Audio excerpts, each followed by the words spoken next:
Chapter 1. Early Morning. It was early one morning in October.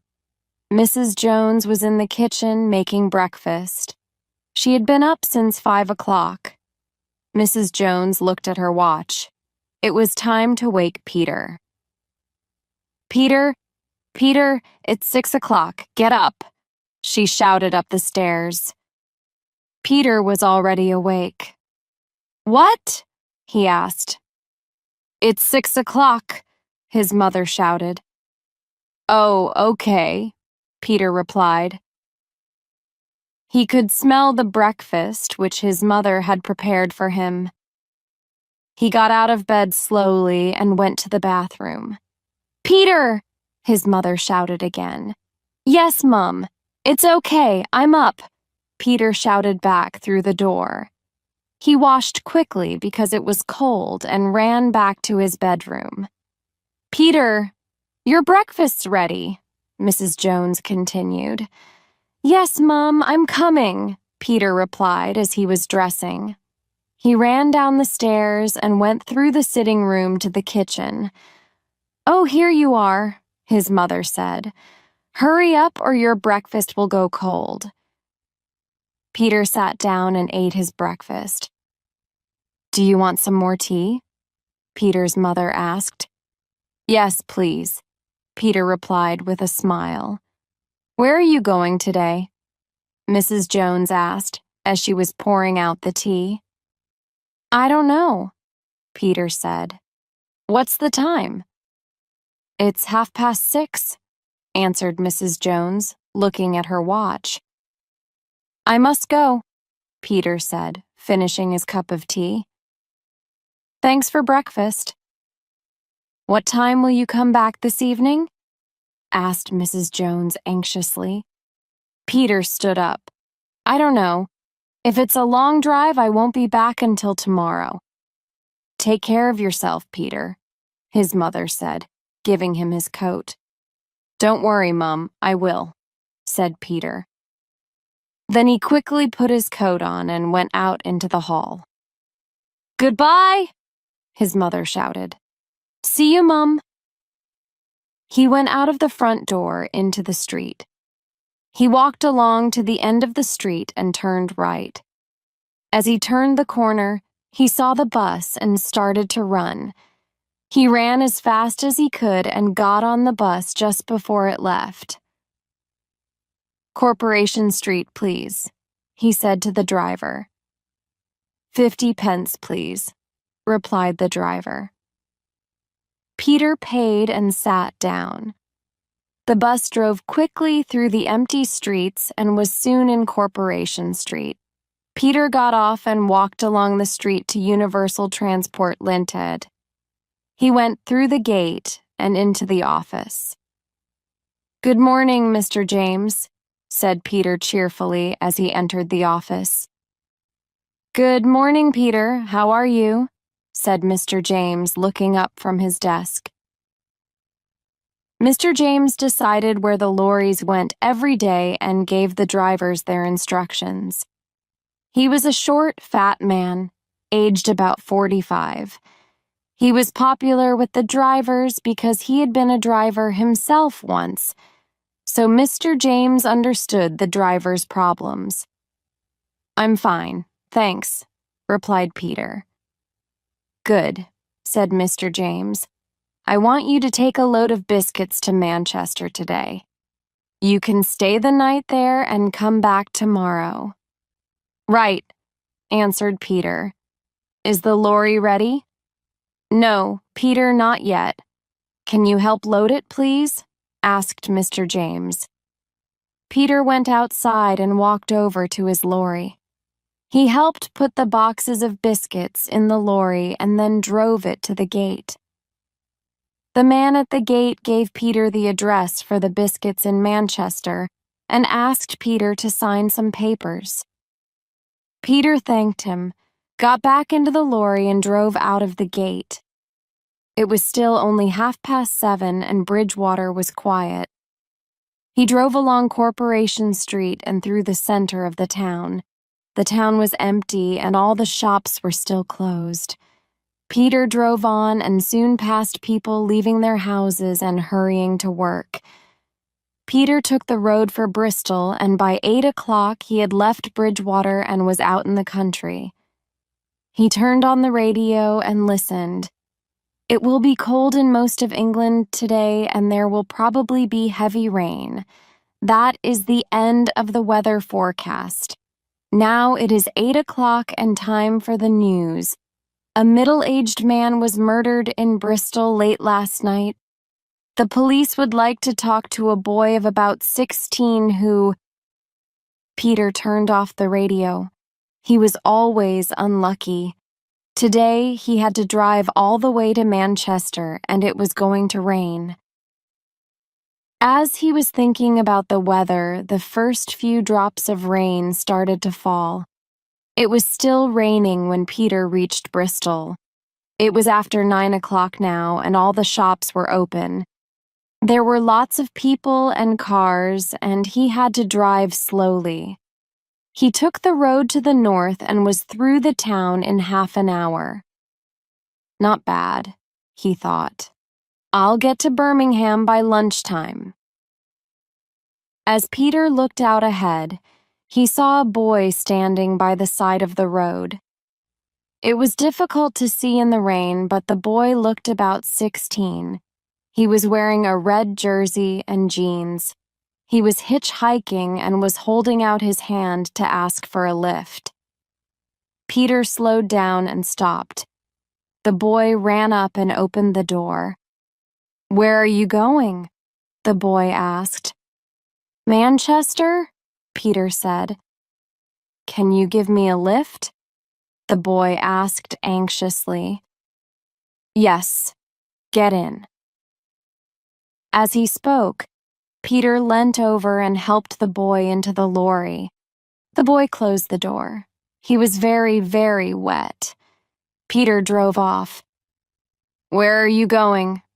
asked Peter. "I don't know," said the boy. "You don't know," Peter repeated in a surprised voice. "No, I've run away from home." The boy spoke quietly. "What?" said Peter. The lorry was very noisy, and it was difficult to talk. "I said I've run away from home." The boy repeated his words loudly, but Peter still could not hear. "What?" Peter asked again. "I said I've left home. I'm not going to go back," the boy shouted. "Why?" asked Peter. "We had an argument, that's all," the boy replied slowly. "What's your name?" inquired Peter. "John Stevens. What's yours?" the boy asked. "Peter," replied the lorry driver. "Well, John, do you feel like a cup of tea?" "Yes, please." The boy smiled with pleasure at the idea of a cup of tea. "There's a cafe just ahead and we'll stop there," said Peter, pointing in the direction of the cafe as he spoke. The lorry stopped outside the cafe. It was still raining heavily, and John and Peter ran inside. Chapter 2. The newspaper. It was warm in the cafe, and Peter went up to the counter where a girl was serving. John took a seat at a table. "2 teas, please," said Peter to the girl at the counter. "Here you are, love," said the girl, as she pushed 2 cups of tea towards Peter. "That's 90 pence, please." Peter gave her the money and carried the cups of tea over to the table where John was sitting. "Thank you," said John. The tea was hot and sweet and warmed both of them up. "So you've left home then," said Peter. "That's right," John replied. "Why?" Peter asked. "I told you. We had an argument," said the boy. Peter smiled. "You don't have to tell me if you don't want to." "I want to," said John. "I must talk to someone." "Tell me what happened then," said Peter in a kind voice. "Well, you see," John began, "my parents are dead, and I live with my uncle." Peter interrupted the boy. "In Bristol?" "Yes, that's right," said John. "My uncle has always been kind to me, but he never lets me do anything." "What do you mean?" asked Peter. The boy pushed back his chair. "Well, he never lets me go out in the evenings." Peter nodded. "Why not?" "Oh," the boy said, "he says that I must stay in and study instead. He makes me stay in and study every night while my friends are out enjoying themselves." "I see," said Peter as he drank his tea. "That's why you ran away, is it?" John shook his head. "Not really. It was because of what happened last night." "What did happen?" asked Peter, watching the boy's face closely. "I told my uncle that I wanted to go to the cinema with some of my friends," John explained, "but my uncle wouldn't let me go and told me to study instead." "Yes," said Peter, encouraging the boy to continue his story. "When he wasn't looking, I ran out and went to the cinema with my friends. When I came back, my uncle was waiting for me. He was very, very angry and asked me where I had been. I told him I'd been to the cinema. When I told him that I'd been to the cinema, my uncle hit me in the face." John paused to drink his tea. "Does he often hit you?" asked Peter.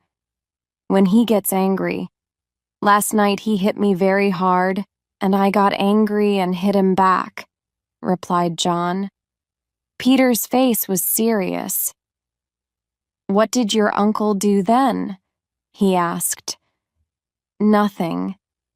You see, I must have hit him very hard because he fell on the floor and didn't move." John stopped speaking and looked at the table. "What did you do then?" asked Peter quietly. John hesitated. "I was afraid, and so I ran out." "Where did you go?" inquired Peter. "I can't remember. When I came back an hour later, there were several police cars outside the house. All the lights in the house were switched on. Then a policeman came out of the house and saw me. 'There he is!' he shouted and ran after me. I ran away and the policeman didn't catch me. I slept in the bus station and started hitchhiking early this morning."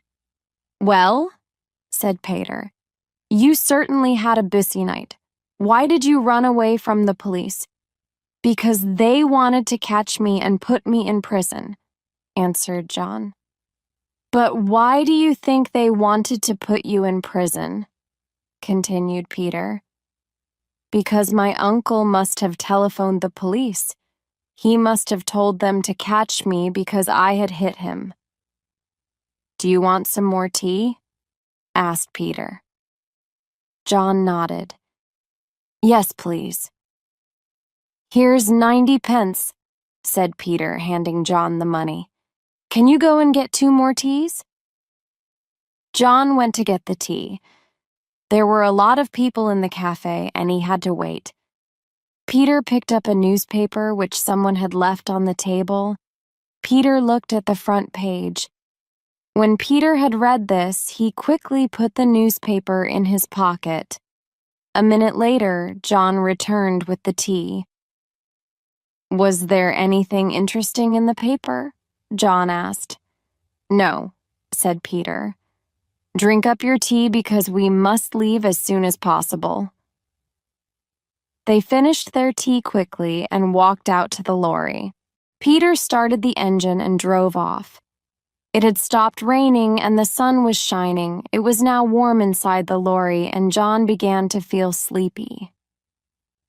"If you want to sleep," Peter said, "you can get into the back." The lorry's not quite full, and there's an old coat of mine there you can lie on." "Thanks," said John. "That would be good."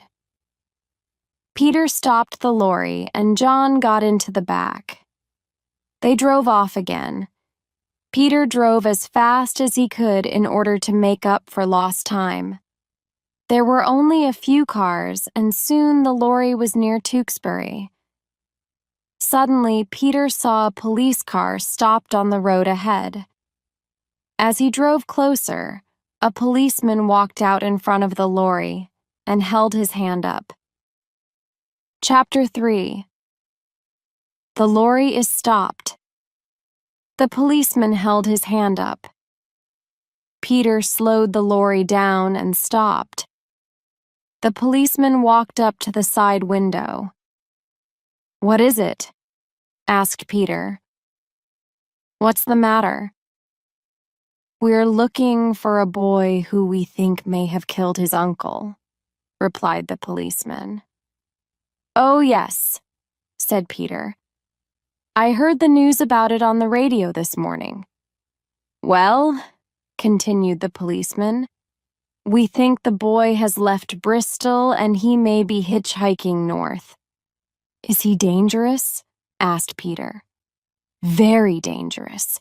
He killed his uncle with a chair leg," the policeman added. "What does he look like?" asked Peter. The policeman took out his notebook and read, "John Stevens, aged 16, brown hair, brown eyes, average height, last seen wearing a red jersey and blue jeans." The policeman looked up from his book. "Have you seen him?" he asked Peter. "Yes," said Peter. "I've seen hundreds of young men dressed like that this morning. It could have been any of them." "Okay," said the policeman. "Thanks for your help. If you do see him, let us know, won't you?" "Of course," replied Peter and started the engine. "Cheerio," shouted the policeman. "Just a minute," said another voice. The policeman turned around. Another policeman was getting out of the police car. He was big and red-faced and had a nasty voice. "What is it now?" asked Peter. "I've got to be in Manchester before 5 o'clock. "All right, this won't take long," said the second policeman. "We're going to search your lorry." "Why?" asked Peter angrily. "The boy may be hiding there." Both policemen walked around to the back of the lorry. "What shall I do now?" thought Peter. "I could drive off before they look in the back. But if I do drive away, they'll drive after me, and their car is much faster than my lorry. What shall I do? Sit here and wait. If they find John, I can say that I didn't know he was in my lorry." "Hey, you!" shouted one of the policemen. "They've found him," thought Peter. "Hey, you! Come and help us open the back of your lorry." "Right!" shouted Peter and got out. "If I'm there when they find John," he thought, "perhaps I can give him a chance to escape by getting in the policeman's way."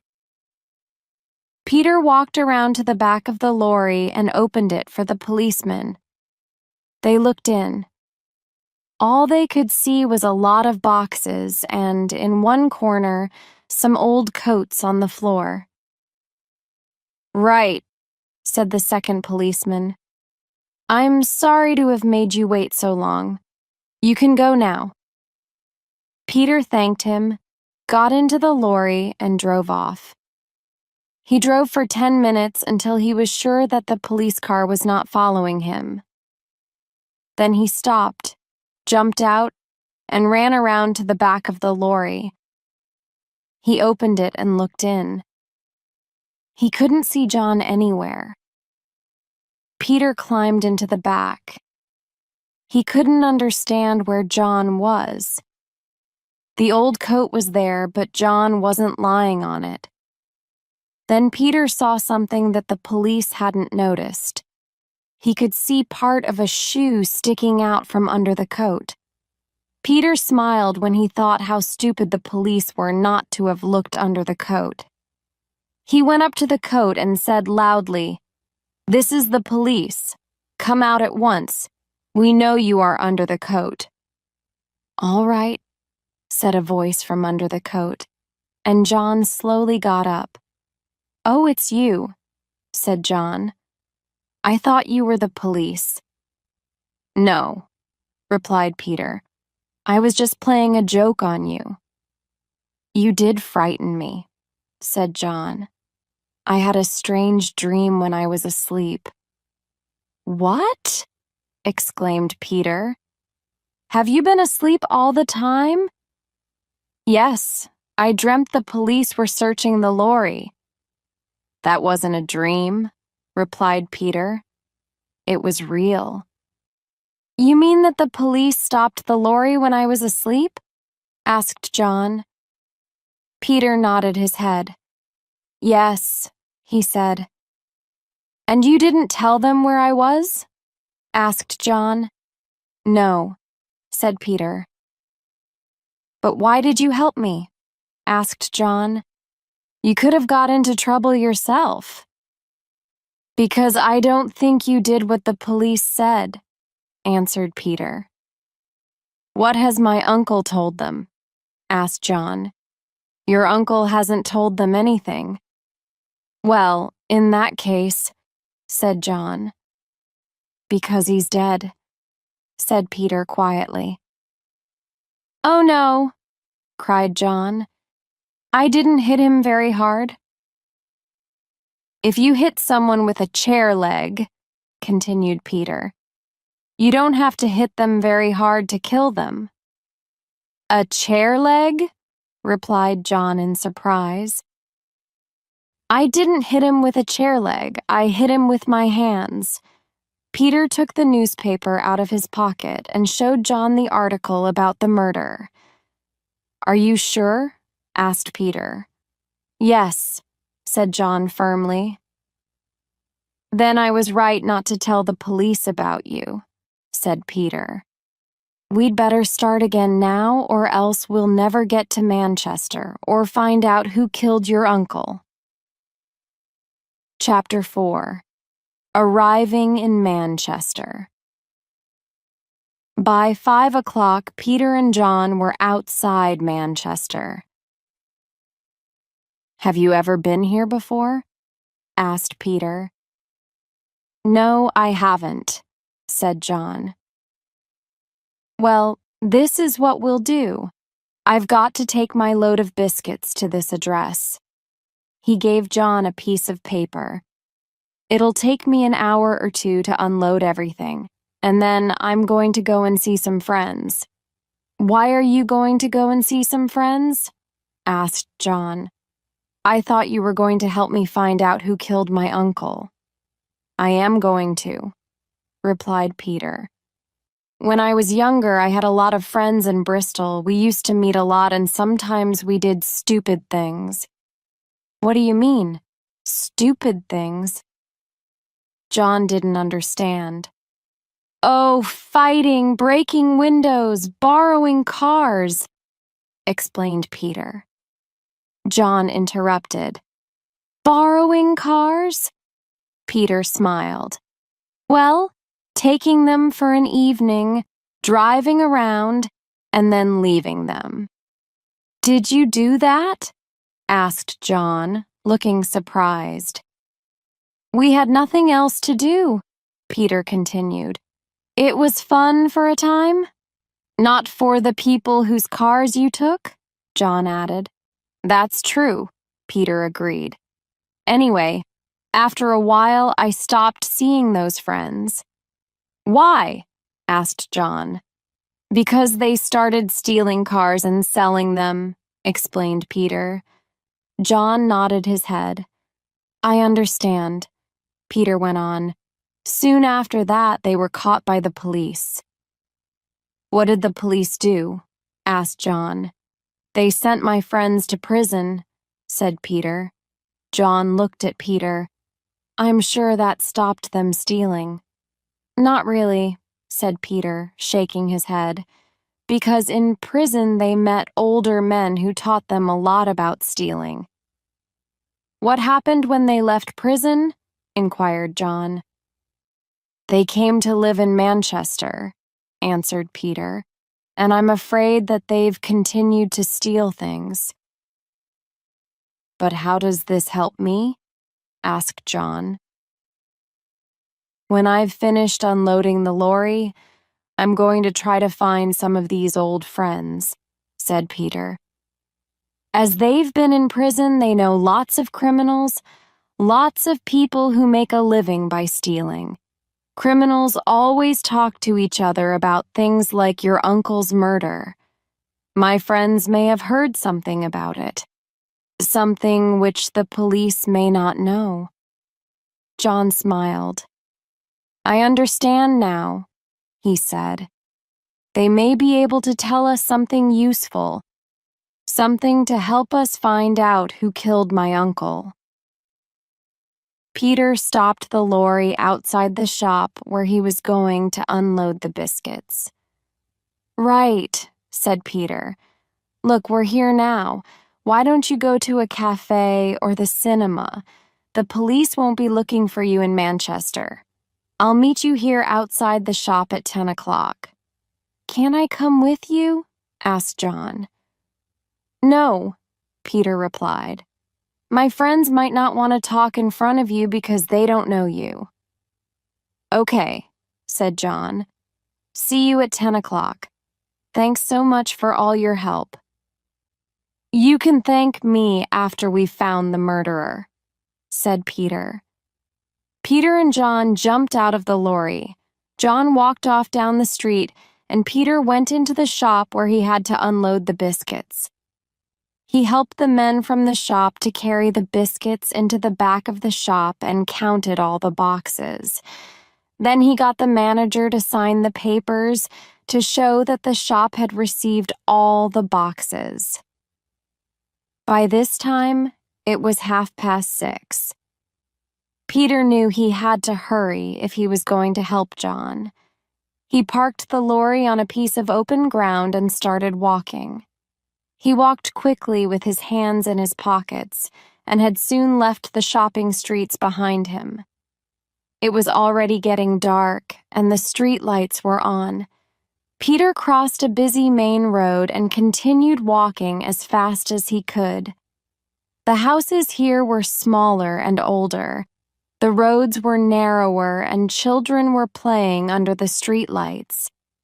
Here and there, Peter could see small areas of open ground covered with broken bottles, old cars, and empty tins.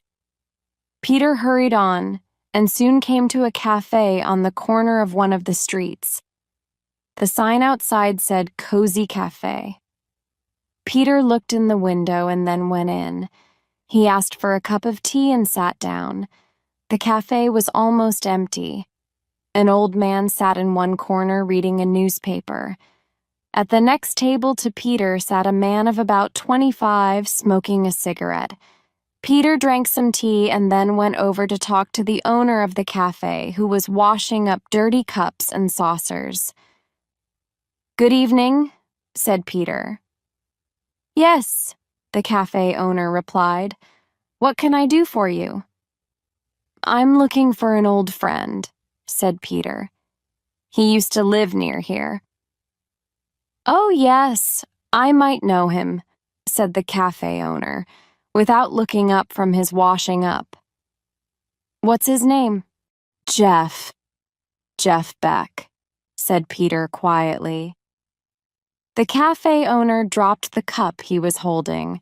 It broke on the floor. No, mister, said the cafe owner. I don't know anyone of that name. You must have made a mistake. Are you sure? Asked Peter, going up close to the cafe owner. I think you do know him. Look, I said I didn't. I don't like people asking questions. Why don't you go and ask someone else? The cafe owner shouted. Go on, get out. Okay, said Peter. Thank you for your help. Peter left the cafe and started to walk along the street. Excuse me, can you tell me the time? Said a voice from behind. Peter turned round. It was the man who had been sitting next to him in the cafe. Of course, said Peter, and looked at his watch. As he did so, the man caught hold of Peter's hair and twisted his head back. Peter felt the cold steel of a knife against his throat. Now we're going to see whether you really do know Jeff, or whether you're from the police, the man said. Chapter 5. A Visit to the Cinema. When John got out of the lorry, he watched Peter go into the shop. Then John started to walk slowly along the pavement. He had never been to Manchester before, and he didn't know where to go or what to do. People pushed past him as they hurried home from work.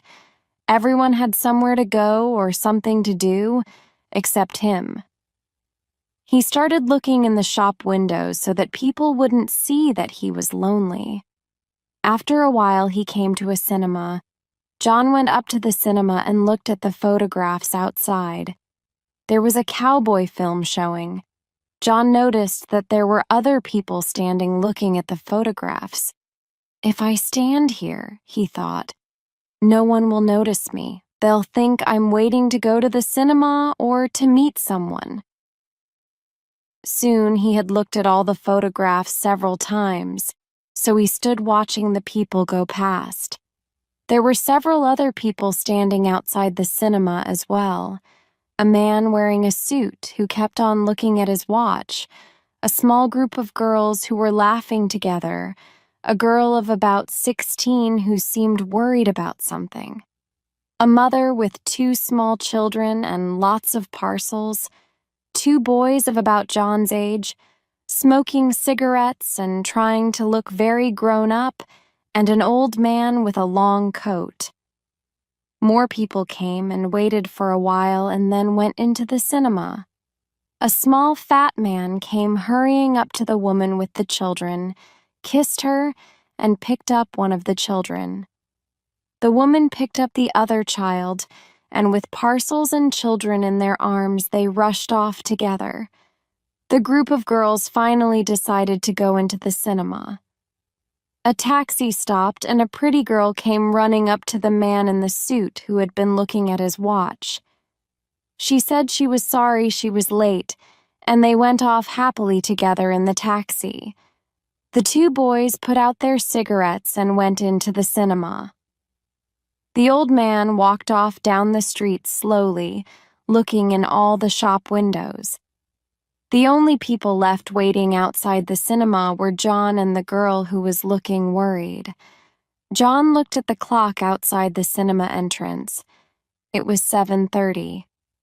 The film had started at 7:15. John looked at the girl. She was thin, quite tall, and had short brown hair. She looked about the same age as John. She was walking up and down with an angry look on her face. She looks quite nice, thought John. I wonder what she would do if I asked her to go to the cinema with me. I expect she's waiting for someone, but she's been waiting for a long time now. Perhaps the person she's waiting for isn't going to come. Shall I go and ask her to go into the cinema with me? What if she laughs at me? What if she calls a policeman? As he was thinking this, John looked up. To his surprise, he saw that the girl was not the only other person there. There was a man standing outside the cinema as well. A policeman. John stood quite still. He wasn't sure what to do. If he walked away, perhaps the policeman would stop him and ask him questions. If he stood there, perhaps the policeman would ask him why he was waiting. The policeman looked at John. John looked away and pretended to look at the photographs. After a minute, John looked back at the policeman. He was still staring at him. Then the policeman started to walk towards him. Well, John thought, there's only one thing to do now. I must talk to the girl so that the policeman will think I live here. John walked up to the girl and said, "Hello?" "Hello," the girl said in reply. There was a silence. "Do you want to go in and see the film with me?" John asked suddenly. "I don't know," the girl replied, looking surprised. "I'm waiting for my boyfriend, but I've been waiting for half an hour and he hasn't come yet." "Perhaps he won't come," said John quickly. "Perhaps he has taken another girl to the cinema instead." The girl smiled. "Well, if he's done that," she said, "I'll come in with you, but he may just be late and he'll be angry if he gets here and doesn't find me." The policeman came closer. John took hold of the girl's hand. "Come on," he said to her. "The film's already started." "All right then," the girl replied. "But I hope Steve doesn't get angry." "Who's Steve?" asked John. "My boyfriend," she replied, as they went up to buy tickets. "Oh, don't worry about him," said John, feeling very happy because he had escaped from the policeman. "Your boyfriend will never know you went into the cinema with me, will he?" John turned to the ticket office and asked for 2 seats at the back. "That's £6.60, please," said the woman selling the tickets. John gave her the money. "What's your name?" he asked, turning to the girl. "Susan," she replied. "What's your name?" "John," he said with a smile. He took her hand and they went into the cinema together. The film had already started and it was dark inside. They found 2 seats at the back and sat down. Susan squeezed John's hand. "I like you," she said to him. "You're nice." Chapter 6. The Cabaret Club. The man holding the knife pushed Peter and said, "Come on." "All right," said Peter. "I'll go with you. Jeff's a friend of mine and he'll be angry with you if you hurt me." "Come on then," repeated the man. "Let's go." They walked along the dark street. The man with the knife walked just behind Peter. At the corner, a big car was parked. "Stop here," the man said, and opened the door of the car. "Get in. Don't try to escape or do anything stupid." The man started the engine and drove very fast through the narrow, dark streets. After only 5 minutes, the car stopped outside a big house. There was a sign outside the house which said Cabaret Club. There were lots of cars parked in front of the house. "Get out," the man said. Peter got out of the car and stood on the pavement. "This way," said the man, pushing Peter towards the front door. Peter could hear music coming from the house. The man rang the bell and a little window in the door opened. A man's face appeared in the window. "What do you want?" asked the face. "It's me," said the man from the cafe. "I've brought someone who says that he's a friend of Jeff." "Jeff's in the back room," the man at the door replied, and opened the door to let them in. The man from the cafe took Peter through the hall and stopped outside a door at the end of the corridor. Peter looked around. The rooms on each side of the hall were full of people drinking, talking, and playing cards. The man with Peter knocked at the door and pushed Peter into the room. It was a small room, full of smoke. 3 men were sitting around a table playing cards. One of the men turned around and looked at Peter. It was Jeff. "Well, look who has come to visit us," Jeff said in a surprised voice. Then Jeff turned to the man who had brought Peter from the cafe and asked, "Why did you bring Peter here?" "Well, boss," the man replied, "he said he was a friend of yours, but I thought he was from the police." "Well, you're wrong," said Jeff. "Peter is a friend of mine, and I hope you didn't hurt him."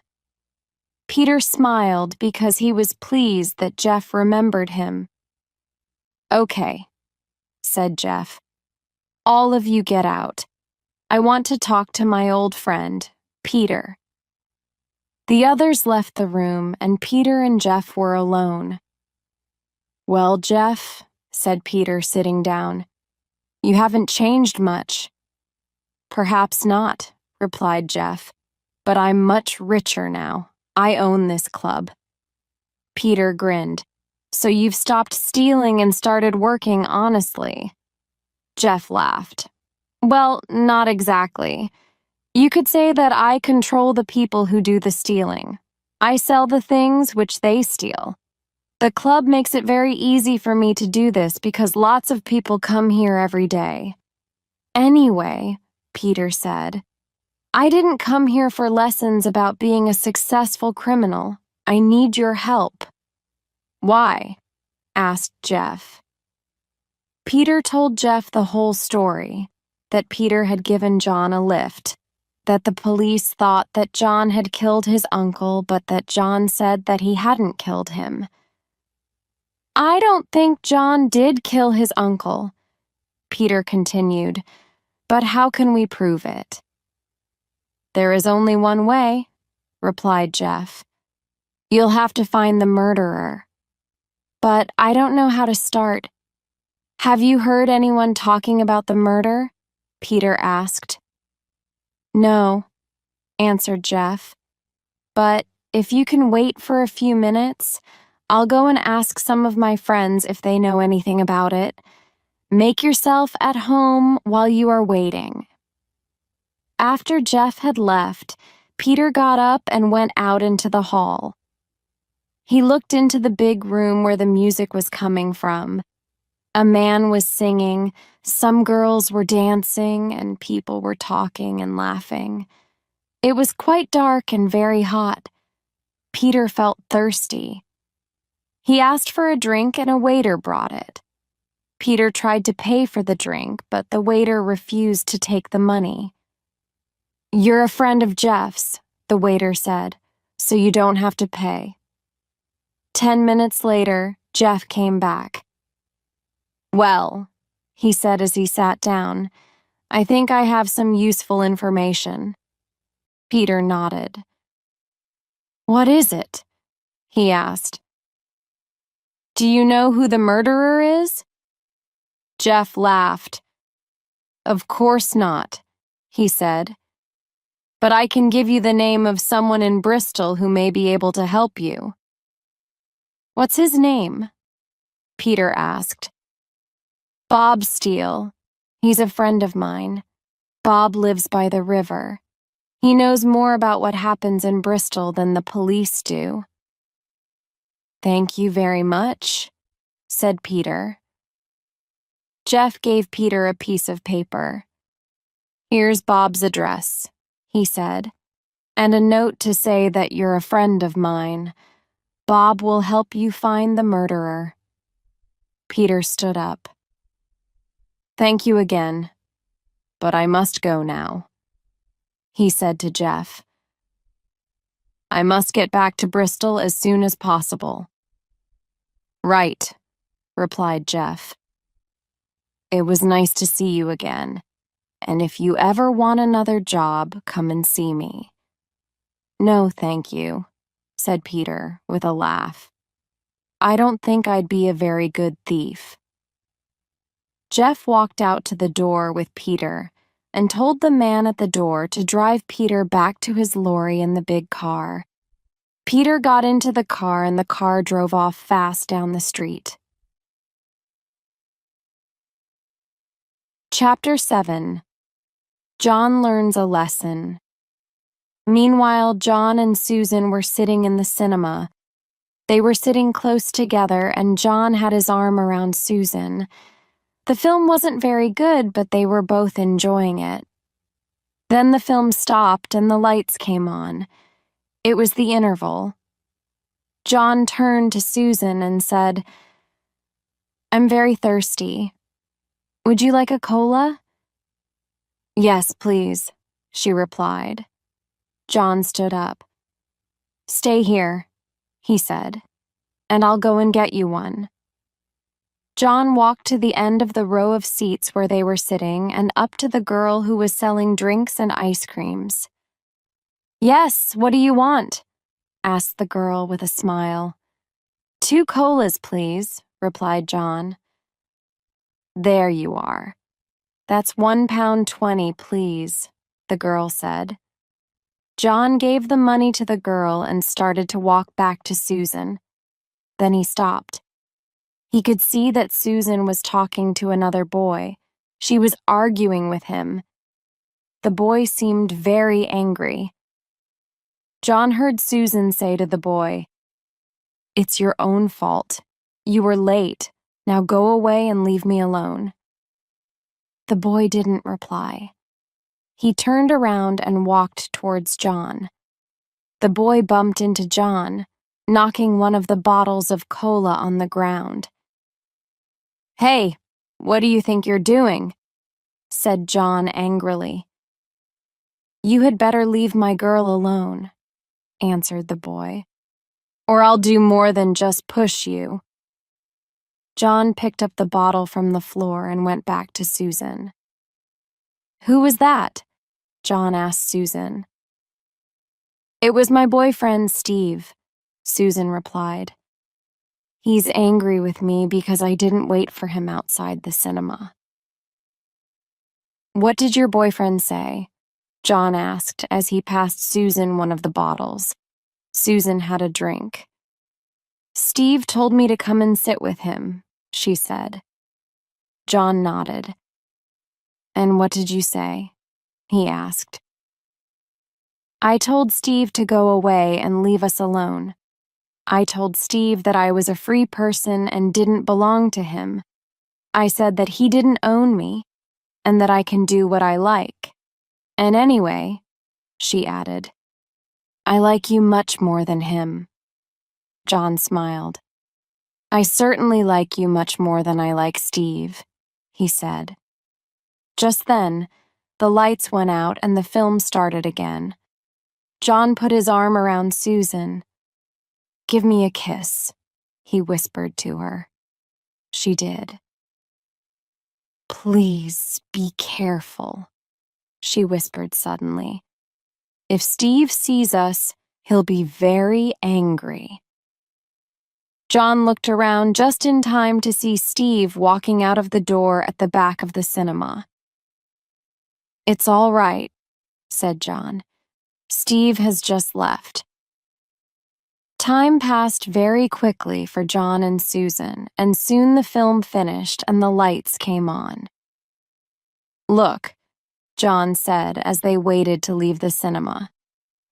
"I can't explain now, but I've got to go back to Bristol. If you give me your address, I'll write to you." When they got outside, Susan opened her bag, wrote down her address, and gave it to John. While she was writing, John looked at his watch. It was 10:15, but he had promised to meet Peter at 10 o'clock. "I must go now, Susan," John said. "I'll write to you." "Goodbye," Susan said, "and take care of yourself." John gave her a quick kiss and started to walk back to the shop where he had said he would meet Peter. He walked quickly, thinking of Susan and the cinema. Suddenly, a voice shouted, "Hey, you!" John stopped and turned around. It was Susan's boyfriend, Steve. "Where do you think you're going?" Steve said loudly. "It's nothing to do with you," replied John and carried on walking. "Oh, yes, it is," shouted Steve. John could hear feet running up behind him. He didn't turn around. Suddenly, John felt a kick on the back of the leg. He tried to run but fell over instead. He lay on the ground, and as he looked up, he saw that Steve was standing over him. "Now we'll have a little talk," said Steve. "No, we won't," said John, jumping up and pushing Steve away. Then John looked around. Steve wasn't alone. He had 3 friends with him. Steve came up to John and pushed him against the wall. "So," he said, "you want to fight, do you?" As he said each word, he pushed John hard against the wall with his hand. John felt lost. What could he do? There were 4 people against him, and he was in a strange town.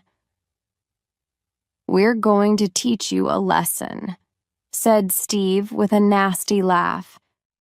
"We're going to teach you not to try to steal my girlfriend." John began to feel afraid. He knew that he must do something quickly. Suddenly, he hit Steve in the stomach and tried to run away, but the other 3 boys caught him. "So you're frightened, are you?" asked one of the boys. "You can't get away now," said another. "We're going to teach you a lesson," said the third. Then one of the boys hit John hard in the face, and another boy hit him in the stomach. John fell on the ground. He felt sick. Then Steve came up and started to kick him. John was going to scream when he suddenly heard a voice which he recognized. "Leave him alone," said the voice.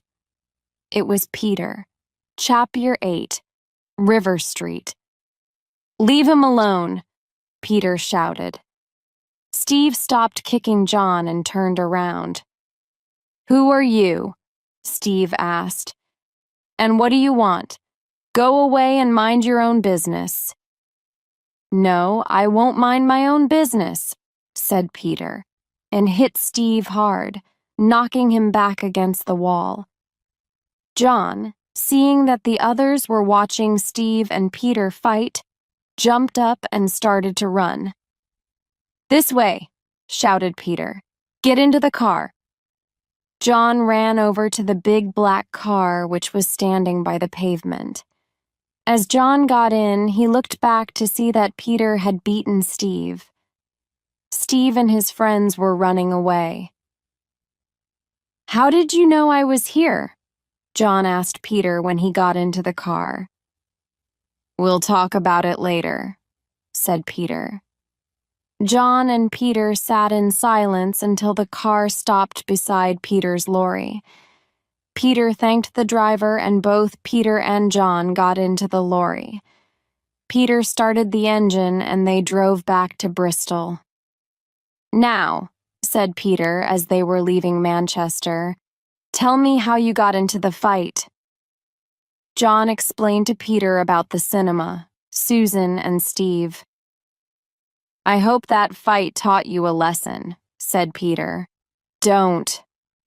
"Yes, I know," replied John with a laugh. "Don't steal other boys' girlfriends. You sound just like Steve." "But how did you know where I was? You arrived just in time." "I didn't know where you were," replied Peter. "It was just luck. I was in the car on the way back to the lorry when I saw the fight. I asked the driver to stop because it didn't seem to be a fair fight. It was 4 against 1. I didn't recognize you until after I had shouted, 'Stop.'" "That was lucky," said John. "Yes," laughed Peter. "But next time, be more careful. Next time you get into a fight, I may not be there to rescue you." "All right," answered John. "But what happened when you went to see your friends? Were they able to help us?" Peter told John about his visit to the cafe, the meeting with the man with the knife, and the talk with Jeff at the cabaret club. "When can we go and see this man in Bristol, the one Jeff told you about?" asked John.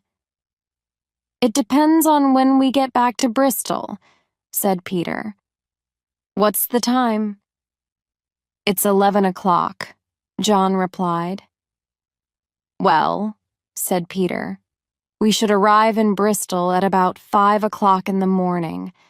If we have some sleep after we arrive, we could go and see Bob Steele before lunch." "Won't you have to work tomorrow?" inquired John. Peter shook his head. "No," he said.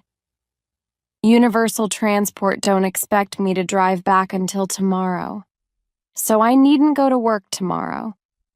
We'll have all day tomorrow to find the murderer." It was warm in the lorry. John was tired after his day's excitement, so he soon went to sleep. Peter drove on and on through the night. Halfway to Bristol, they stopped at a cafe and had coffee and some sandwiches. Then they drove on again.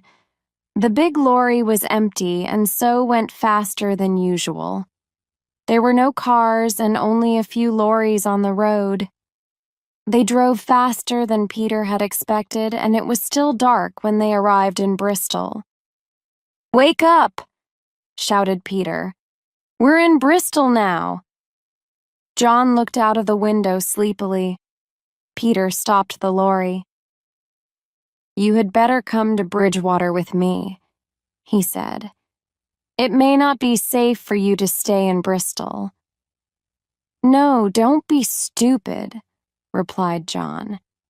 "I can look after myself." "All right," said Peter with a smile. "Do you want to get out here?" "See you at lunchtime," said John, as he got out of the lorry. But before Peter had time to reply, John jumped back into the lorry. "Perhaps you're right," John said. "I'll come to Bridgewater with you." "Why did you change your mind so suddenly?" asked Peter. "Because I saw 2 policemen walking up as I was getting out of the lorry," answered John. John stayed with Peter in Bridgewater. After their tiring night, they both slept well. Peter's mother was surprised to see John, but Peter explained that he was a friend in trouble. He did not explain what the trouble was. Soon after 12 o'clock the next day, they drove back into Bristol. Peter stopped the lorry outside a house close to the river. "I think this is it," he said. He took out the piece of paper which Jeff had given him and looked at the address. "Bob Steele, 12 River Street. Yes, that's right." Number 12. River Street was a small, low house which hadn't been painted for a long time. The windows were dirty and the curtains were drawn. The house looked empty. Peter knocked at the door. There was no answer. Peter knocked again. "I'm coming," shouted a voice. After a couple of minutes, the door opened a few centimeters. "Who is it?" a voice asked. "We want to talk to Bob Steele," Peter replied. "Why?" asked the voice. "We want some information," answered Peter. "Come in then," the voice said. "You've come to the right place if you want information." Chapter 9. Information. "Come in," said the man at the door. He was Bob Steele. John and Peter went into the hall. It was dark and they couldn't see very much. Bob Steele went on ahead of them up the stairs. "It smells bad here, doesn't it?" John whispered to Peter. Peter nodded, and they followed Bob Steele up the stairs and into a small room at the back of the house. Although it was the middle of the day, the curtains were drawn in this room, too. The only light came from a small lamp on the table by the bed. The bed was untidy and the sheets were very dirty.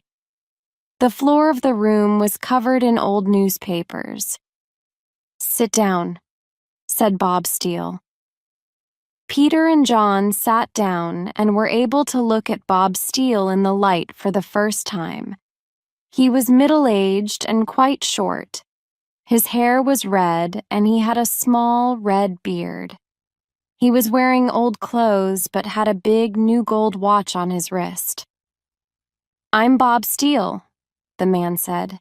"If you want information, you've come to the right person." "We want some information about a murder," said Peter quietly. "Murder?" repeated Bob Steele. "Which murder?" "It was said John quickly. "Wait a minute," Peter said to John. "Let me do the talking." Then Peter turned back to Bob Steele. "We want some information about the murder of a teacher called Stevens. He was killed the night before last." "Yes," said Bob Steele, and then stopped. He looked closely at John. "I've seen your photograph in the newspaper. Aren't you the boy the police are looking for?" Bob Steele asked. "Listen," Peter interrupted. "We came here to ask questions, not to answer them." "Okay," replied Bob Steele. "If you give me a couple of hours, I can find out all you want to know. All I've heard about the murder so far is that Mr. Stevens wasn't killed for money. There must have been some other reason." "That's not much help," said Peter. "Look," said Bob Steele, "I can find out a lot more, but you must give me a little time. Come back after lunch and bring the money." "What money?" exclaimed Peter. "Jeff Beck told us you would help us because you were a friend of his." "Jeff was right," replied Bob Steele. "I will help you, but I want £100 for helping you." Peter stood up. "We'll come back at 2:00, he said. "Come on, John. Let's go." Peter and John left the house and walked down the street. They stopped at a cafe on the corner and went in. "I don't know," said John after they had sat down. "Bob Steele wasn't much help, was he?" "Let's wait and see," said Peter. "But Peter," replied John, "I haven't got £100 to give to Bob Steele." "Neither have I," said Peter. "I've only got £20 on me." John laughed. "I hope that's enough," he said. "It will have to be enough," said Peter. "But do you trust Bob Steele?" asked John. "Do you believe that he will tell us the truth?" "We don't have any choice," Peter said slowly. "We must trust him because he's the only person who can help us." Peter and John had lunch in the cafe and afterwards went back to River Street. Bob Steele was waiting for them. He took them upstairs to the same room. "Right," said Bob Steele when they had sat down. "Have you got the money?" Peter nodded. "Have you got the information?" he asked. Bob Steele smiled. "I'll tell you what I've heard. Mr. Stevens wasn't killed for money. He was killed by someone who knew him. He was killed by someone young." John went red in the face and stood up.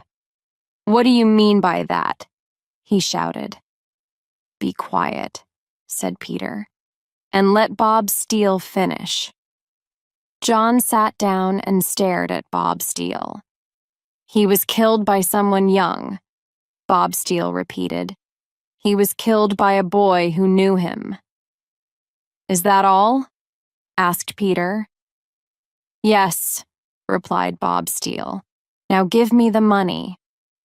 "Wait a minute," said Peter firmly. "I'll give you the money when you tell me the name of the murderer." "Give me the money now," said Bob Steele loudly. "Don't give him anything," shouted John. "He's a liar. He's not telling the truth. He wants you to think that I'm the murderer." Bob Steele turned and went up to John angrily. "Listen, my boy," he said. "You'd better keep quiet unless you want the police to know where you are." "You can't frighten me," replied John. Bob Steele turned back to Peter. "Now give me the money and get out," he said. "I tell you what I'll do," said Peter quietly. "I'll give you 20 pounds now, and I'll give you the rest when you tell me the name of the murderer." Bob Steele was quiet for a minute. He looked at John and thought for a moment. He took the money, then he smiled. "Okay," said Bob Steele. "Let's arrange a place to meet. How about under the clock at the railway station at 3:30? I'll be able to tell you the name then." "We'll see you then," said Peter. Peter and John went out together. When they were in the street, Peter turned angrily to John. "Why don't you keep quiet?" Peter said, turning to John. "Bob Steele is our only chance. You shouldn't shout at him or call him a liar." "I don't like him," replied John. "And anyway, he was trying to make you think that I am the murderer." "We'll find out who is the murderer at 3:30, said Peter, and they walked off down the street. Bob Steele watched John and Peter from his window. He waited until they had gone. Then he went downstairs and over to the public telephone box across the street. He dialed a number. "Hello?" he said. "Is that the police?" Chapter 10. John is arrested. "I must go to the post office," said Peter, as he and John walked away from Bob Steele's house. "Why?" asked John. "I must get the 80 pounds to pay Bob Steele," replied Peter. "I see," said John. "But do you think Bob Steele will meet us at the station at 3:30? "I expect he will," said Peter, "unless you made him too angry. Do you want to come to the post office with me?" "No, thanks," answered John. "I can look after myself. I'll go straight to the railway station and meet you there." "All right," said Peter. "Do as you like. See you at the station at 3:30. "See you then," said John. Then John walked off down the road towards the river. He watched the ships unloading for a while. Then he walked back up the hill towards the station. He went into the station and sat on a seat. There were lots of people in the station and no one noticed him. He watched the trains come and go. The time passed quickly, and looking at the station clock, John saw to his surprise that it was already 3:30. He couldn't see either Peter or Bob Steele. John got up and walked over to the clock. 5 minutes passed. He began to wonder what had happened. Suddenly, 2 men walked up to him. "I wonder what they want," thought John. "Perhaps they want to ask the way."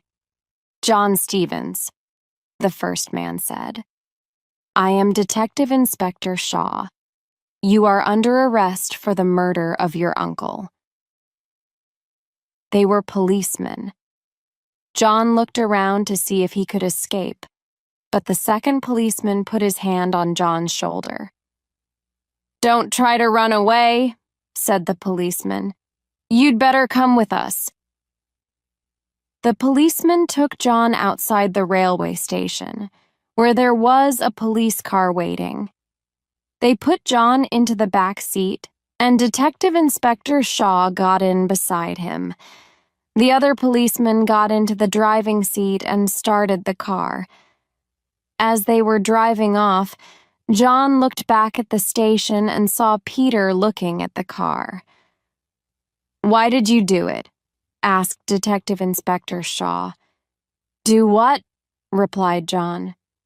"Kill your uncle," said Inspector Shaw. "I didn't kill my uncle," said John angrily. "Oh, yes, you did," said Inspector Shaw, looking closely at John. "We know you did." John did not reply. When the police car arrived at the police station, the policeman took John inside. They put him in a small room with no window and told him to wait there. There was no chair, and John was soon tired of standing, so he sat down on the floor. A few minutes later, Inspector Shaw came in. He saw John sitting on the floor and told him to stand up. John stood up. "Are you going to tell us all about the murder now?" asked Inspector Shaw roughly. John didn't reply.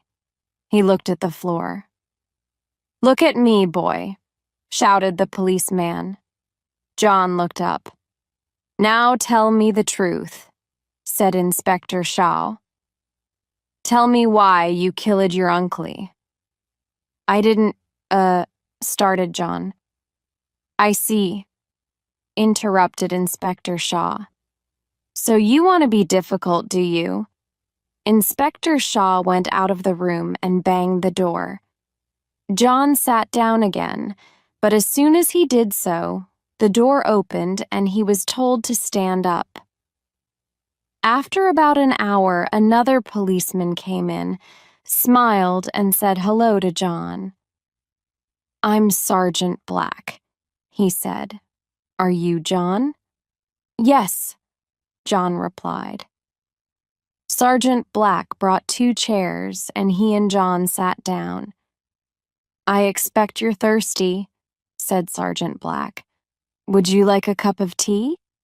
"Yes, please," said John with a smile.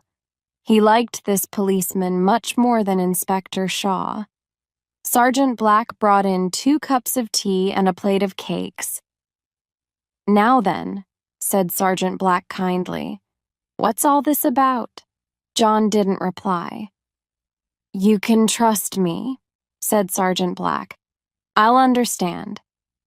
John liked Sergeant Black and he liked the tea, so he started to answer the sergeant's questions. "Did you like your uncle?" asked the sergeant. "No," said John slowly. "Not very much." "Where have you been for the last 2 days?" asked Sergeant Black. "I've been to—" John stopped. Just then, there was a knock at the door. Sergeant Black got up and went out. John sat and thought for a minute. "I must be more careful," he thought. "I nearly said that I had been to Manchester. That would get Peter into trouble for helping me."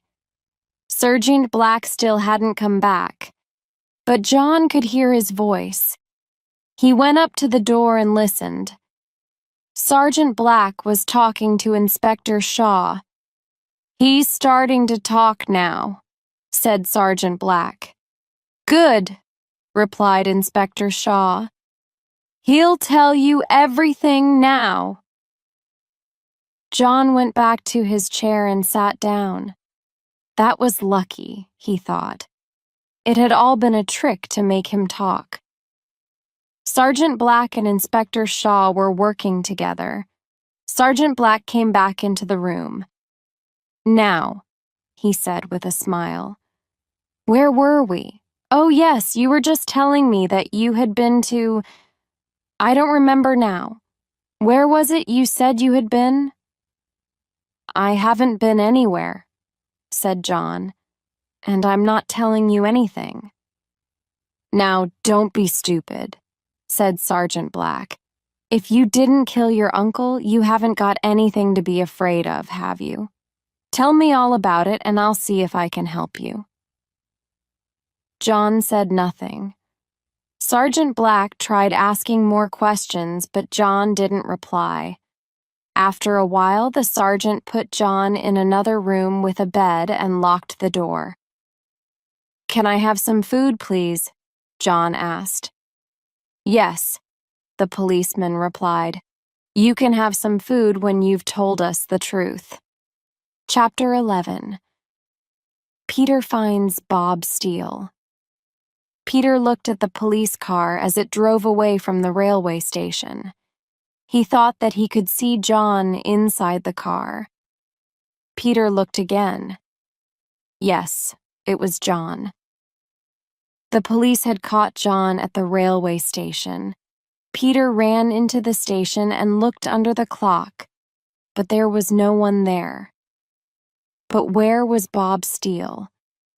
Perhaps Bob Steele had already left, or perhaps he had seen the police and run away, or perhaps Bob Steele had told the police that John would be waiting at the station at 3:30. Peter turned around angrily and left the station. Peter went back to River Street to collect his lorry. He also wanted to talk to Bob Steele again. He wanted to find out if Bob Steele had told the police about John and if he knew anything more about the murder. When Peter arrived at River Street, he was still feeling very angry. Peter banged on the front door of Bob's home, but there was no answer. He waited for a moment and then banged again. There was still no answer. Peter tried to look in the front windows, but he couldn't see anything because the curtains were all closed.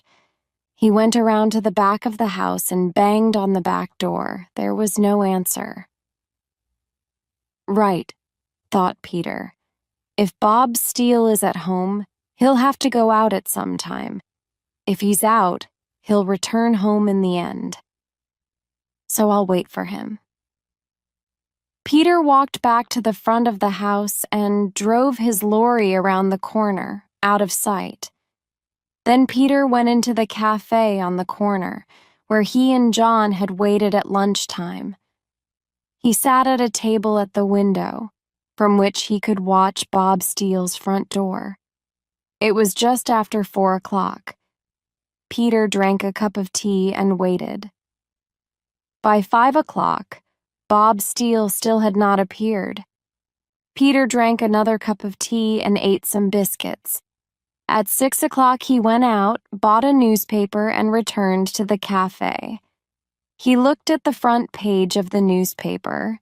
Peter pushed the newspaper away angrily. So it was true. John was under arrest. Peter asked for another cup of tea. At 6:30, he decided not to wait for Bob Steele any longer. He was just leaving the cafe when he suddenly stopped. He could see Bob Steele walking quickly along the street away from number 12. Peter decided to follow him. Bob Steele went towards the center of the town and Peter followed him. When Bob Steele stopped to cross the road, Peter hid in a doorway. When Bob Steele looked around, Peter hid behind his newspaper. After a few minutes, Bob Steele stopped at a bus stop. Peter waited in a shop doorway, pretending to read his newspaper. The bus came and Bob Steele got on. Peter followed and sat close to the door of the bus so that he could watch Bob Steele without being seen. Peter wasn't sure what ticket he should buy, so he asked to go to the center of town and hoped that Bob Steele would get off there. Peter was right. Bob Steele got off at the bus station in the center of the town. Here, it was easier for Peter to follow because there were more people.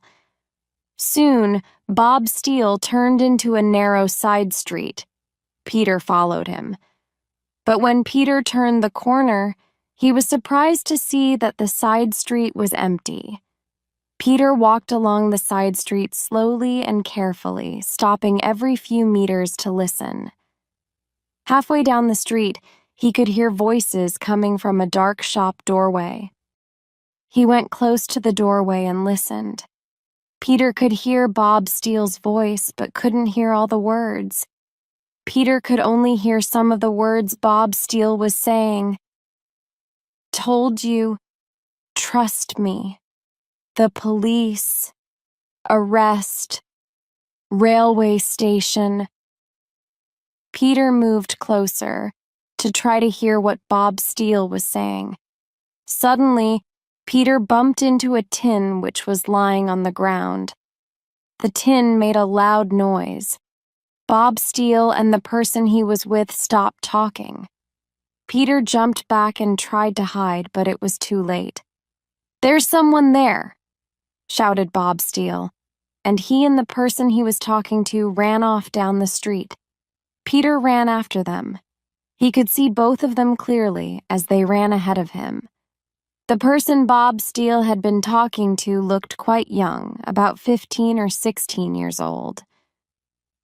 At the end of the street, Bob Steele turned to the right, and the boy he had been talking to turned to the left.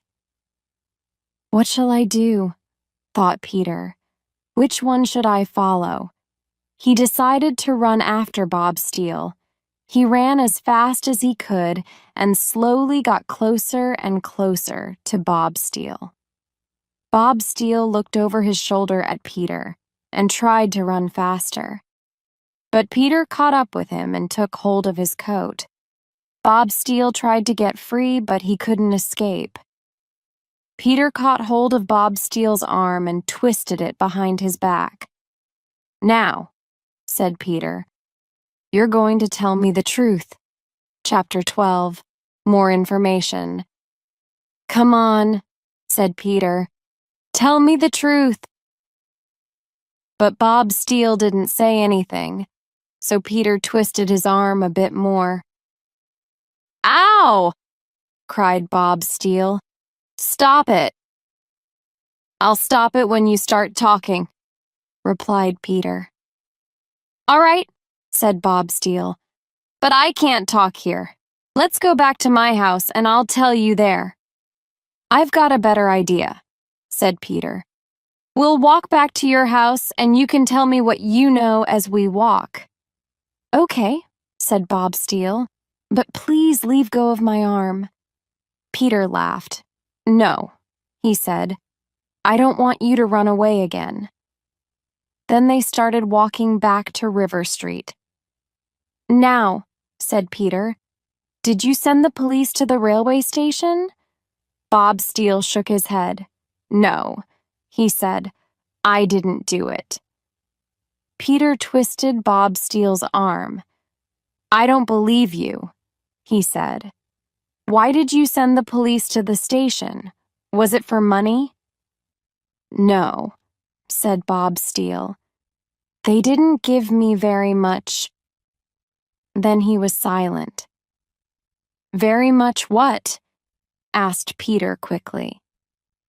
"They didn't give you very much money.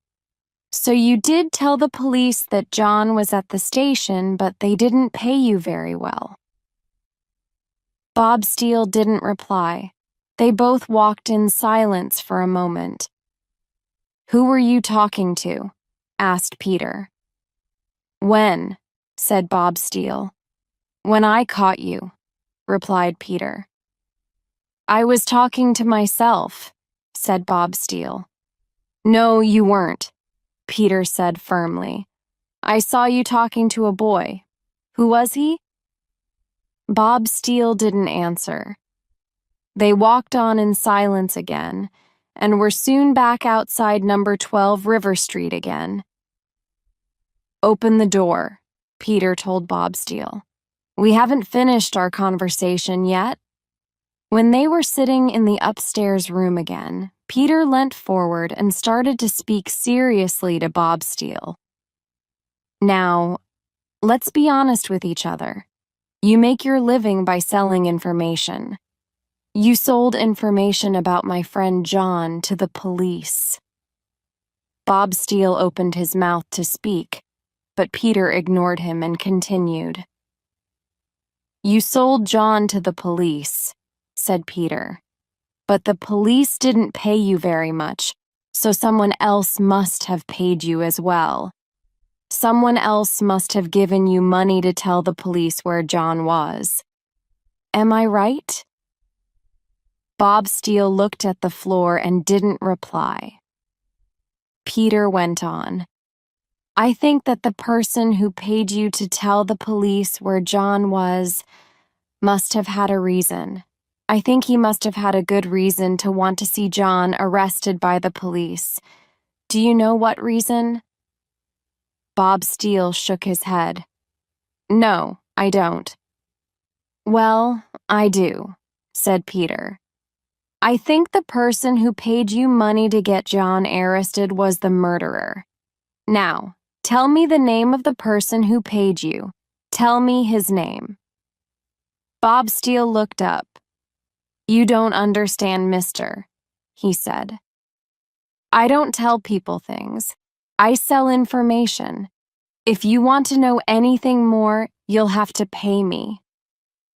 Peter raised his hand angrily to hit Bob Steele. "Don't hit me," Bob Steele shouted. "If you hit me, I won't tell you anything." Peter lowered his hand and smiled. "You would sell your own mother if you could," he said. "All right, I'll pay you. How much do you want?" "You promised me 80 pounds, said Bob Steele quickly. "That's right," answered Peter, and he took out the money. He held the money out to Bob Steele. "Here you are," Peter continued. "Tell me the name of the person who paid you to get John arrested." Bob Steele took the money and counted it. Then he put it in a pocket of his old coat. "Well," he said, "I'm afraid I can't tell you the name." "What?" shouted Peter angrily. "Wait a moment. Let me explain," said Bob Steele. "I can't tell you the name because I don't know it, but I can tell you two things." "What are they?" asked Peter. "Firstly," said Bob Steele slowly, "that everything I told you this afternoon was true." "Tell me what you said this afternoon again," said Peter. "Very well," said Bob Steele. "I told you that Mr. Stevens wasn't killed for money. He was killed by someone who knew him. He was killed by someone young." "What's the second thing you have to tell me?" Peter asked. "Just this," replied Bob Steele. "If you go to Manor Park Secondary School, you will find the answers to all your questions." "How will I find the murderer at Manor Park Secondary School?" asked Peter in surprise. "Mr. Stevens was a teacher there," answered Bob Steele. Peter stood up quickly. "I'm going to go there now," he said. "But I may have some more questions to ask you, especially if I find that you haven't been telling me the truth. I think I'll tie you up to make sure that you don't go out while I'm away." Peter picked up a piece of rope which was lying on the floor. He tied Bob Steele to the chair in which he was sitting. Then Peter ran down the stairs and out of the house, leaving the front door partly open. Manor Park Secondary School was on the other side of Bristol. It was lucky that the lorry was around the corner. Peter got into the lorry and drove off to the school very fast. Chapter 13. In the Cafe. Peter stopped the lorry outside Manor Park Secondary School. Then he looked at his watch. It was already 8 o'clock. The school looked dark and closed. Peter got out of the lorry and then he noticed that there was a light on in one of the rooms. Peter went over to the window and looked in. There was a man of about 60 cleaning the floor of the classroom. Peter knocked at the window, and the man looked up. The man saw Peter and opened the window. "What do you want?" the man asked. "I'd like to have a talk with you," Peter replied. "I'm very busy at the moment," the man said. "It's about Mr. Stevens," Peter said. "Oh," replied the man. "You'd better come in then and we can have a talk." The man was the school caretaker. He cleaned the rooms and took care of the building. The caretaker let Peter in, and they sat down in the caretaker's room together. "What do you want to know about Mr. Stevens?" asked the caretaker carefully. "Are you from the newspapers?" Peter shook his head. "No," he said, "and I'm not from the police either. I'm a friend of Mr. Stevens's nephew, John." "Ah, yes," said the caretaker. "John has been arrested by the police." Peter nodded. "That's right," he said. "But I think the police are wrong. I don't think John killed his uncle. Did you know Mr. Stevens well?"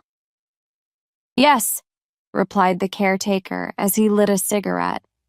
"I've been working here for nearly 20 years, and Mr. Stevens had been here for 10 years. "What was Mr. Stevens like?" asked Peter. The caretaker thought for a moment before saying anything. "He was always very pleasant to me," the caretaker continued, "but his pupils did not like him." "Why not?" asked Peter. "Mr. Stevens lost his temper very quickly," said the caretaker. "He got angry very easily. He had fixed ideas about his pupils. Once he got the idea that a particular pupil was bad, he would never change his opinion." "Did Mr. Stevens ever hit his pupils?" asked Peter. "I think so," replied the caretaker. "But it would be better for you to ask some of the boys themselves." "Where can I find some of them now?" asked Peter. "A lot of the boys go to a cafe about 1 kilometer from here, close to the 𝐒𝐭𝐨 cinema," the caretaker replied. "If you go there, you'll find some of Mr. Stevens' pupils." Peter thanked the caretaker. He left the school and drove down to the cafe which the caretaker had told him about. The cafe was dark inside, and the radio was playing very loudly. A crowd of boys and girls aged 15 or 16 were standing by the door. Peter went up to them, said hello, and then asked them if they knew Mr. Stevens. "Stevens," said one of the boys. "I'm glad he's dead. He was terrible." "Why was he terrible?" asked Peter. "Mr. Stevens used to make us look stupid. He used to make jokes about our clothes and say how stupid we were all the time," the boy explained. "My father's in prison," said another boy, "and Mr. Stevens used to make jokes about it in every lesson. He used to ask me if I was going to be a thief like my father." "Stevens used to hit us too," said another boy. "Why?" Peter asked. "He used to hit us all the time," the boy replied. "He hit us if we were late, or if we didn't answer his questions correctly." "What was Mr. Stevens like in school on the day he was killed?" Peter asked the group of boys. "It's funny you should ask that," said one of the boys, "because he had a big argument in our class that day." "What was the argument about?" inquired Peter. "I don't remember now," said the boy. "I think it was because Mr. Stevens said that a boy had been rude to him." The boy said he hadn't, but Mr. Stevens shouted at him and gave him a lot of extra homework to do. "What was the name of this boy?" asked Peter. "I think it was Tommy Logan," said another boy.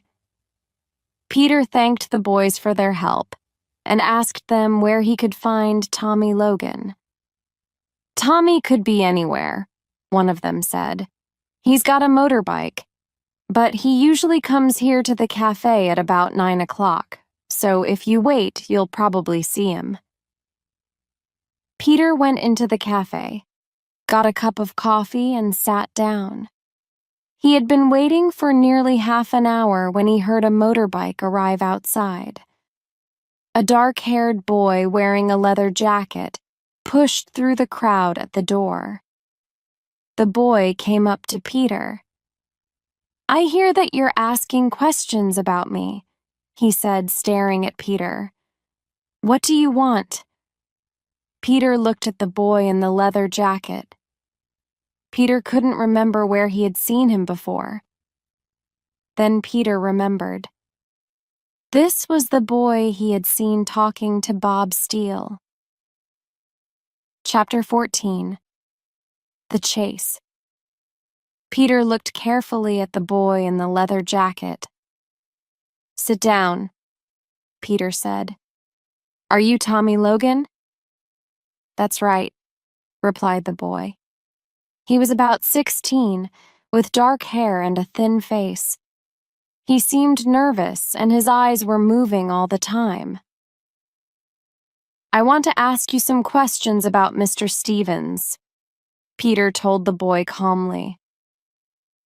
"Are you from the police?" asked Tommy Logan. Peter shook his head. "No, I'm not," he said. "In that case," replied the boy, "I don't have to talk to you. Goodbye." The boy stood up and turned to go. Peter caught hold of the sleeve of the boy's leather jacket. "Don't go yet," Peter said quietly. "Let's talk about your friend, Bob Steele." A look of fear came into Tommy Logan's eyes. He pulled his jacket out of Peter's hand and pushed his way to the door. Peter got up and ran after the boy. When Peter got to the door, he was just in time to see Tommy Logan jump on his motorbike. Peter ran out onto the pavement, but it was too late. Tommy Logan started the engine and drove off. "I know where he's going," Peter said to himself. He ran back to his lorry and jumped in. He started the engine quickly and drove after the motorbike. But the motorbike was faster than the lorry and soon disappeared. "Never mind," said Peter to himself. "I know where he's going." Peter drove back to River Street as fast as he could. As he turned the corner into River Street, he switched off the lorry's lights. Peter drove slowly and quietly along the street and stopped close to number 12. Outside Bob Steele's house, Peter could see a motorbike. It was Tommy Logan's motorbike. Peter had been right in thinking that the boy would come here. Peter climbed over the wall into the garden and went up to the front door. It was wide open. Inside, Peter could hear voices. He started to climb the stairs. Just then, the door of Bob Steele's room opened, and someone switched on the light. "There he is, on the stairs!" shouted Tommy Logan, pointing at Peter. Before Peter could hide, Bob Steele and Tommy Logan came running out of the room. Peter got ready to stop them as they came down the stairs. Suddenly, Peter saw that Bob Steele was carrying a chair. It was the chair Peter had tied Bob Steele up in. Tommy Logan must have untied him. With a laugh, Bob Steele threw the chair at Peter from the top of the stairs. The chair was heavy. It hit Peter on the shoulder and knocked him down the stairs. Then Tommy Logan and Bob Steele ran down the stairs, jumped over Peter's body, and ran out into the street. Peter lay at the bottom of the stairs. His head and right shoulder hurt badly. Then he heard the motorbike starting. With difficulty, Peter got up and went to the door. Bob Steele and Tommy Logan were both on the motorbike, and they were driving away fast down the street. "I'm not going to lose them again," said Peter aloud. He forgot about the pain in his shoulder and ran as fast as he could to his lorry.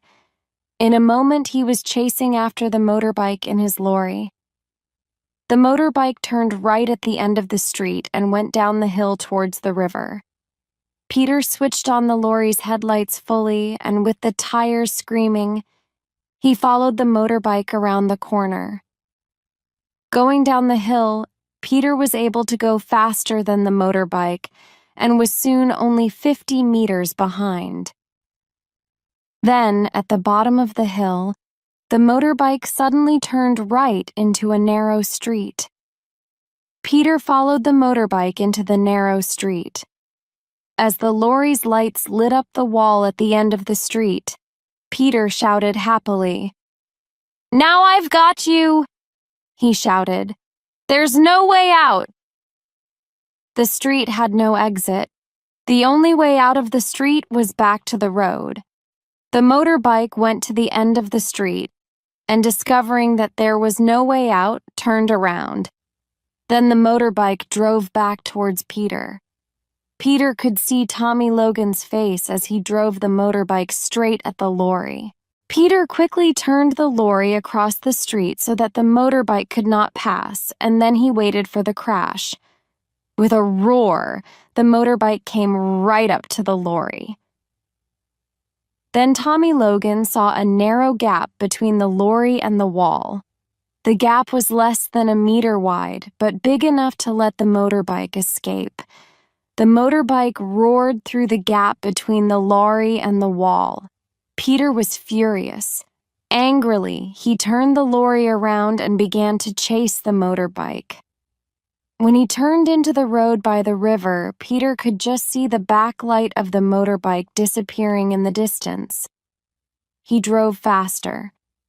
He turned a corner, and then, to his surprise, Peter saw that Tommy Logan and Bob Steele had been delayed. They had stopped in a queue of cars at the traffic lights. The lights were red, and so the cars had to wait. Tommy Logan looked over his shoulder and saw that Peter's lorry was approaching fast. Peter was now very close. Tommy Logan decided that he would not wait at the red lights. Suddenly, he drove the motorbike out into the middle of the road and past all the cars waiting at the traffic lights. Then, without stopping, the motorbike went straight across the crossroads against the red lights and nearly crashed into a car coming the other way. Peter immediately followed the motorbike and passed the line of cars which was waiting. He didn't wait for the traffic lights to turn green. He drove faster and chased Tommy Logan and Bob Steele across the crossroads and down the street. They were getting nearer the center of town now, and the roads were busier. As Peter passed car after car in his chase after the two men, he looked in the lorry's miner. In the miner, Peter could see a police car with its lights flashing, chasing both the lorry and the motorbike. "Well," thought Peter, "I'm not going to stop now. I'll catch that motorbike if it's the last thing I do." With the tires screaming and smoking as they went around the corners, Peter drove his lorry as fast as he could after the motorbike. And behind both the lorry and the motorbike came the police car with its flashing lights. Chapter 15. The Police Station. At 100 kilometers an hour, the motorbike carrying Tommy Logan and Bob Steele roared through the center of Bristol. Peter's big lorry raced after them. Behind Peter came a police car with its blue light flashing. Tommy Logan looked quickly over his shoulder to see if Peter was any closer. Peter was much closer. Tommy looked ahead again and saw a sign. Low bridge ahead.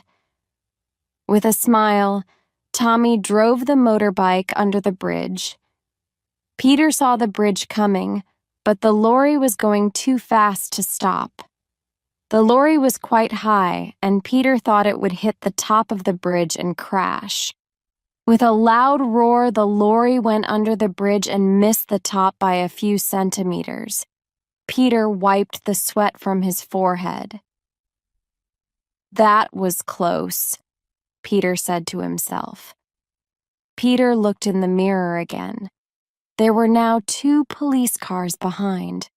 He could see their blue lights flashing, but he decided he wouldn't stop. He had to drive on. Slowly but surely, Peter got closer and closer to the motorbike. Soon he was next to it. The motorbike and the lorry screamed down the street side by side. A car coming in the opposite direction saw the lorry and motorbike and drove up onto the pavement to avoid a crash. Finally, Peter got a little in front of the motorbike and slowed down to make it stop. Tommy Logan also slowed down. Then he suddenly drove the motorbike up onto the pavement and passed Peter again. The people on the pavement jumped for their lives when they saw the motorbike coming towards them. Bob Steele's face was white with fear as he held on to Tommy Logan's back. Tommy drove the bike onto the road again. He was now 50 meters ahead of Peter. The road was straight now for nearly a kilometer. The 2 police cars behind the lorry were now much closer. Peter could see the flashing lights of another police car in front of them. Tommy Logan saw the police car coming too and started to slow down. A moment later, Tommy turned the motorbike around and came roaring back towards Peter. Peter stopped the lorry in the middle of the road. The 2 police cars behind the lorry screamed to a stop, one on each side of the lorry. Now there was no space for the motorbike to pass. Peter jumped out of his lorry and started running towards the motorbike. Tommy Logan drove the motorbike straight at Peter. But at the last moment, Peter jumped aside. The motorbike crashed into the lorry. Peter stood still in the middle of the road for a second. He watched the motorbike hit the back wheel of his lorry. Behind him, he could hear the policemen getting out of their cars and running towards him and the motorbike. In front of him, another policeman pointed at him and shouted, "Stop!" Tommy Logan was not hurt. He jumped up immediately and started to run away. Peter chased after him. As he ran, Peter quickly looked behind him. Bob Steele was lying on the ground by the motorbike with a policeman standing over him. 2 other policemen were chasing Peter. Peter could run faster than Tommy Logan. He got closer and closer and finally jumped and caught Tommy by the shoulders. They both fell to the ground with Peter holding on to Tommy's coat. Then Peter felt 2 strong hands pulling him away. He looked up and saw 2 policemen. "All right, you 2. Stop fighting. You're both under arrest," said one of the policemen. Peter and Tommy both stood up and looked at each other. "Now, come with us," said the policeman, who was now firmly holding Tommy's arm, and the 4 of them walked back to the police cars. Another policeman was waiting for them with Bob Steele. Bob Steele had some blood on his face, but he looked more frightened than hurt. The motorbike was put in the back of Peter's lorry, and a policeman drove it back to the police station. Peter, Tommy Logan, and Bob Steele followed in the police cars. When they arrived at the police station, they were taken to see the sergeant. The sergeant took their names and addresses. "Now then," he said, "what's all this about?" Bob Steele and Tommy Logan said nothing. Peter thought for a minute and then he spoke. "It's about the murder. The murder of Mr. Stevens." "Really?" said the sergeant. "You were driving through Bristol at 100 kilometers an hour because Mr. Stevens was murdered. Were you?" Peter tried to explain the situation, but the sergeant didn't want to listen. "If it's about the murder," the sergeant said, "you can talk to the inspector.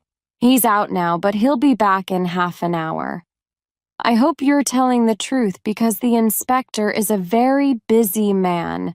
He'll be very angry if he thinks you're wasting his time." "He's mad," shouted Bob Steele, pointing at Peter. "All right, be quiet, all of you," said the sergeant. "You can all talk to the inspector when he comes." The sergeant took Bob Steele and Tommy Logan and put them in one room. Then he opened another door and pushed Peter into a different room. "Peter!" shouted a voice. Peter looked up. It was John. "Peter, how good to see you. Is everything all right now?" asked John. "Are they going to let me go?" "No," said Peter sadly. "Then what are you doing here?" asked John. "I'm under arrest too," said Peter. "What for?" John asked in surprise. "Dangerous driving," replied Peter. He told John the whole story, and John listened without saying anything. Then John told Peter that the police had asked him lots of questions, but that he hadn't told them anything.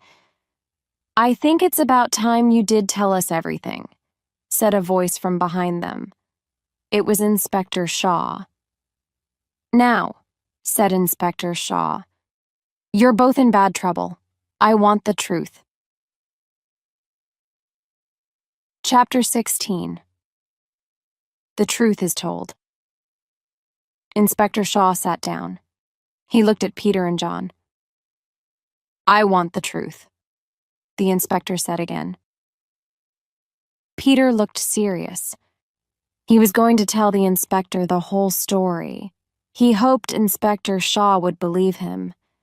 If the inspector didn't believe his story, Peter knew that he would be sent to prison for helping John and for driving dangerously. Inspector Shaw listened without saying anything, while Peter told him the whole story from the moment he had given John a lift to the 𝐒𝐭𝐨𝐫𝐞 through Bristol. The inspector wrote some notes in a little book while Peter was talking. "Do you expect me to believe this story?" asked Inspector Shaw when Peter had finished. "Yes," said Peter. "It's the truth," John added. "We'll see," replied the inspector as he left the room. Inspector Shaw returned a minute later with Sergeant Black, Bob Steele, and Tommy Logan. Sergeant Black brought in some chairs, and they all sat down.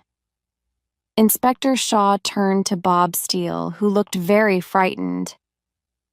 "You've been in trouble before," said the inspector, "and this time you'll go to prison unless you tell us all that you know." "Prison?" said Bob Steele. "I haven't done anything. I haven't killed anyone. I was just walking past Mr. Stevens' house the night before last when I saw—" "Be quiet, you old fool!" shouted Tommy Logan as he jumped to his feet. Sergeant Black pushed Tommy back into his chair. "What did you see?" Inspector Shaw asked Bob Steele. Bob Steele continued. "I saw a young man running out of the house. He left the front door open. I was surprised, so I went in to have a look. Mr. Stevens was lying on the floor." "Who was the boy you saw running out of the house?" asked the inspector. Bob Steele pointed at John. "It was him," he said.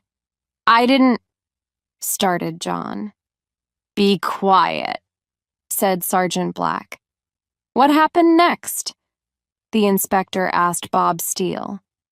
"Well," Bob Steele continued, "Mr. Stevens was lying on the floor. I could see that he wasn't dead because he was breathing. Just then, I heard footsteps coming, so I ran out of the back door and hid in the garden. I could hear a loud argument and then a fight. I went around to the front of the house and looked in the window, but I couldn't see anything. I waited, and after a few minutes, I saw a young man leaving the house." "Was it the same boy as before?" Inspector Shaw asked. Bob Steele looked at Tommy Logan. "No," he said. "It was Tommy Logan." "You're a liar," shouted Tommy Logan. "That's not true." "What did you do then?" asked the inspector. "I went into the house again," replied Bob Steele. "But when I saw that Mr. Stevens was dead, I left. I telephoned the police and then went home." "That's not true," shouted Tommy Logan. "That's not true. Bob Steele followed me and then asked me for money. He said if I didn't give him £100, he would tell the police he had seen me at Mr. Stevens' house." "So you were at Mr. Stevens' house," the inspector said quickly. "Yes, that's right," replied Tommy Logan. He looked angry, and at the same time he looked as if he was going to cry. "Bob Steele kept on asking for more money," said Tommy Logan. "I gave him some more, but it was no use. You've caught me anyway." Tommy Logan stopped talking and started to cry. "Stop crying," said Inspector Shaw to Tommy roughly, "and tell us what happened when you went to Mr. Stevens' house." "I didn't mean to," started Tommy Logan. "I didn't mean to—" "Come on," said Inspector Shaw in a more gentle voice. "Tell us what happened." Tommy Logan looked around at the others. "I went to see Mr. Stevens," Tommy continued, "because he had given me a lot of extra work to do. He had given me some extra homework because he thought I had been rude to him in class. I did the work at home and then took it around to Mr. Stevens's house. I wanted to explain to him that I thought he was being unfair to me. When I got to the house, the front door was open. I knocked, but there was no answer. I went into the front room and I saw Mr. Stevens lying on the floor. I thought he was ill, so I started to lift him up." "What did Mr. Stevens do?" asked the inspector. "Mr. Stevens opened his eyes and looked at me. Then he pushed me away and stood up. I gave him the work that I had done. Mr. Stevens looked at it for a minute and then threw it on the floor. He said it was all wrong. He hit me hard on the face and said that he was going to teach me a lesson. I told Mr. Stevens that he didn't have any right to hit me. He just laughed. I tried to leave, but he stopped me. Then he took off his coat and said he was going to beat me. I pushed him away and ran for the door. But Mr. Stevens got there first and pushed me back." Tommy Logan stopped talking and looked quickly at the inspector. "And what happened then?" the inspector asked. "Mr. Stevens started hitting me on the head and on the body," Tommy Logan continued. "He was hitting me hard, so I became angry and picked up a chair to push him away. Mr. Stevens caught hold of the chair and it broke. One of the legs fell on the floor, so I picked up the chair leg instead. Mr. Stevens laughed and said I couldn't hurt him however hard I tried. He hit me again. 'Come on,' he said. 'Hit me. Are you frightened to hit me?' Then Mr. Stevens came closer and hit me in the face again. I hit him with the chair leg. He stopped and picked up another chair leg. Then he shouted that he was going to kill me. He ran towards me, holding the chair leg. As he came close, I hit him with all my strength, and he fell to the floor. Tommy Logan stopped speaking, and there was a short silence. Then he looked at the inspector and at John. "I didn't mean to do it," he said. "I didn't mean to do it."